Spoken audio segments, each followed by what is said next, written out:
আপনার পার্সেল। আমার আপু চেহারা এরকম মারের দাগ কেন? না না, আমাকে জানতেই হবে। হ্যাঁ, পার্সেলটা দিন। এই যে ম্যাম আপনার পার্সেল। কত হয়েছে? ম্যাম অনলাইন পে করা আছে। ও, ভুলে গেছিলাম। আচ্ছা, thank you. Excuse me ma'am, যদি কিছু মনে না করেন একটা প্রশ্ন করতে পারি? হ্যাঁ, বলুন।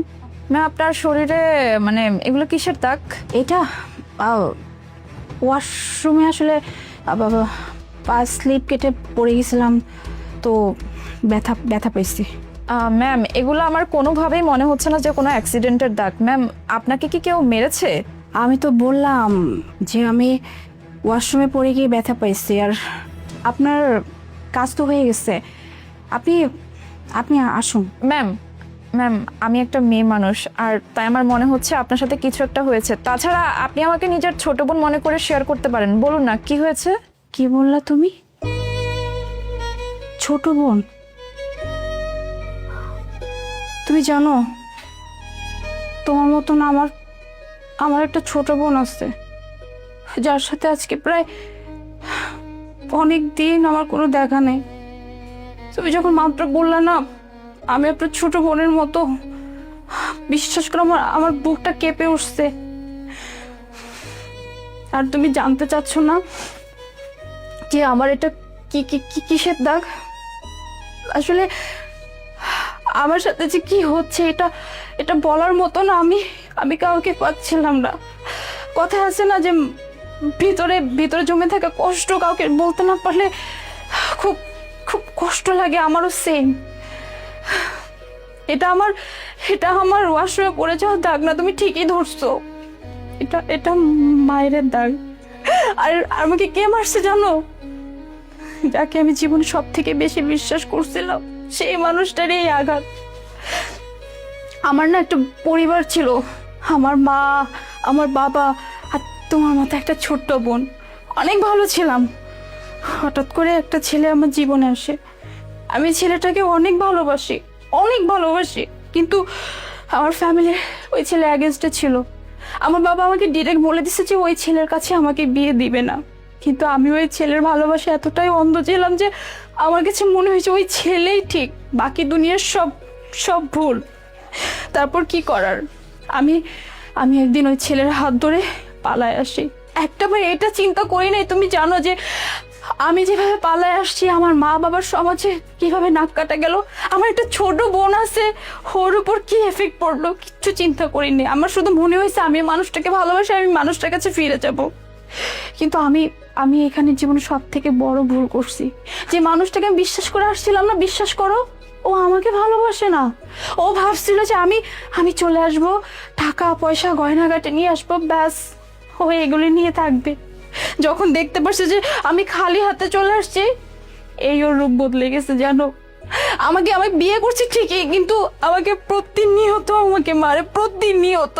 কারণ ও একটা জিনিসই চায়, যাতে করে আমি ওর জীবন থেকে চলে যাই। কিন্তু আমার যাওয়ার তো কোনো জায়গা নাই, কারণ আমি কোথায় যাব?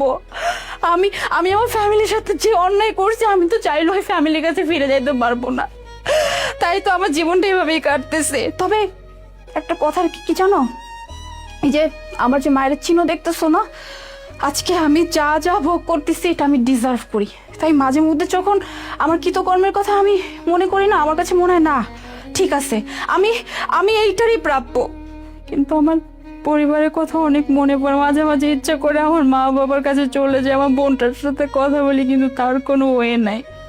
আপু আপনার সাথে এত কিছু হয়েছে, তাহলে আপনি আপনার পরিবারের কাছে ফিরে যাননি কেন? কি বলতেছো তুমি এসব? আমি আমার পরিবারের কাছে যাব কিভাবে? যে মা বাবার মান সম্মান আমি এভাবে ধুলাই মিশাই দিয়ে আসছি। আমার ছোট বোনটা না জানি কত কথা শুনছি যে বড় বোন এভাবে ভেঙে গেছে, আমি ওই পরিবারের কাছে যাব। আর আমি এটা জানি তো যে আমার মা বাবা আমাকে আর এখন আর মনে রাখি না, রাখবে কি করে বলো? এইরকম সন্তানের কথা কোনো মা বাবা মনে রাখে? কেউ রাখে না। এটা আপনার সম্পূর্ণ ভুল ধারণা আপু। সন্তানরা মা বাবাকে ছেড়ে আসতে পারে, কিন্তু মা বাবা কখনো সন্তানকে ছাড়তে পারে না। এমনও হতে পারে যে আপনার মা বাবা সারা দিন আপনার একটা কলের আশায় বসে থাকে, কিন্তু আপনি তো আর তাদেরকে কল দেন না। আপু আপনি বরং একটা কাজ করেন, আপনার বাবাকে একটা কল দিন। না রে বোন, আমি আমার বাবাকে ফোন দিতে পারবো না। আমার আমার বাবাকে ফোন দিলে না আমার বাবা ফোনটা রিসিভ করবে না, জানো? কারণ আমি জানি আমার বাবা আমাকে আমাকে অনেক ঘৃণা করে। আপু, আমি তো আপনাকে বললাম মাত্রই যে এমনও হতে পারে আপনার পরিবার আপনার একটা কলের আশায় সারাক্ষণ বসে থাকে। আপনি আমার কথাটা শুনুন, আপনি একটা কল দিয়েই দেখুন, দেখবেন আপনার বাবা অনেক খুশি হবে। তুমি শিওর? আমি একদম শিওর।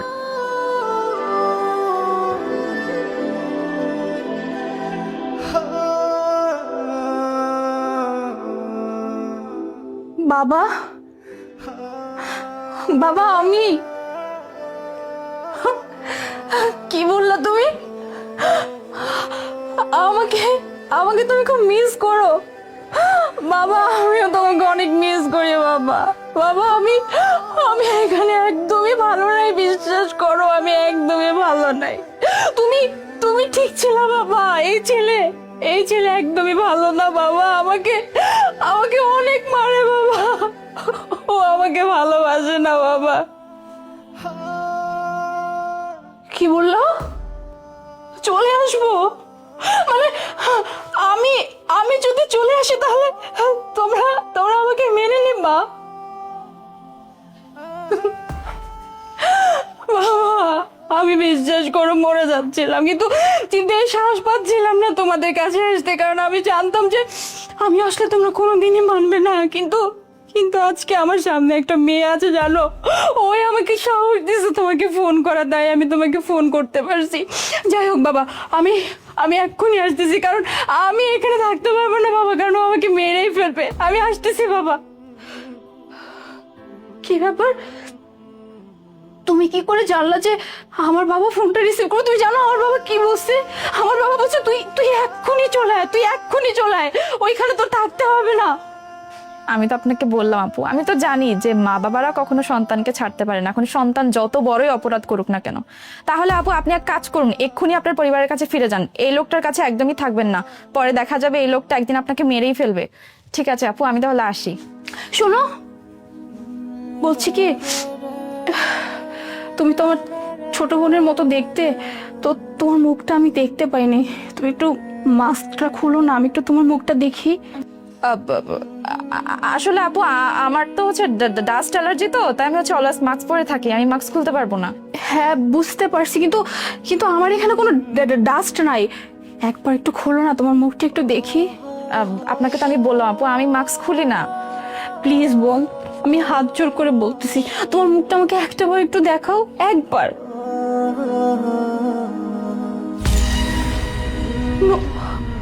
নদী, নদী, তুই তুই ছিলে এতক্ষণ বড় আমার? তুই শুনছিস তো এতক্ষণ আমার সাথে কি কি হয়েছে? জানোটা আমার সাথে কি কি করছে? আর বাবা বাবা বলছে আমাকে এক্ষুনি যাইতে। বিশ্বাস কর, আমি বিশ্বাস করতে পারিনি যে বাবা আমাকে যেতে বলবো। আমি এখানে থাকতে চাই না নদী, এই নরকে থাকলে এই জানোয়ারটা আমাকে মেরে ফেলবে। আমাকে নিয়ে চল বাসায়। হ্যাঁ আপু, তুমি কেন এতদিন এই লোকটার কাছে পড়েছিলে, যেখানে এই লোকটা তোমাকে এইভাবে অমানুষের মতো মেরেছে? তুমি কেন আমাদের কাছে ফিরে যাওনি আপু? তুমি এক্ষুনি চলো আপু, আসো।